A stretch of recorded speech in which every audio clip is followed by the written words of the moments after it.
वाक्य बोलला होता. बाबासाहेब म्हणाले, "तुम्ही जर माझा सन्मान करू इच्छित असाल, तुम्ही जर माझा जय-जयकार करू इच्छित असाल, तर मी सांगितलेला जो मार्ग आहे, त्या मार्गानुसार तुम्ही चाला.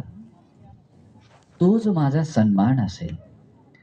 भगवान बुद्धांनी सुद्धा हीच गोष्ट सांगितली आहे. जर तुम्ही मी सांगितलेल्या धम्मानुसार तुम्ही आचरण करत असाल, तर ती भगवान बुद्धांची उच्च प्रतीची कोटीची ती पूजा आहे, तो सन्मान आहे.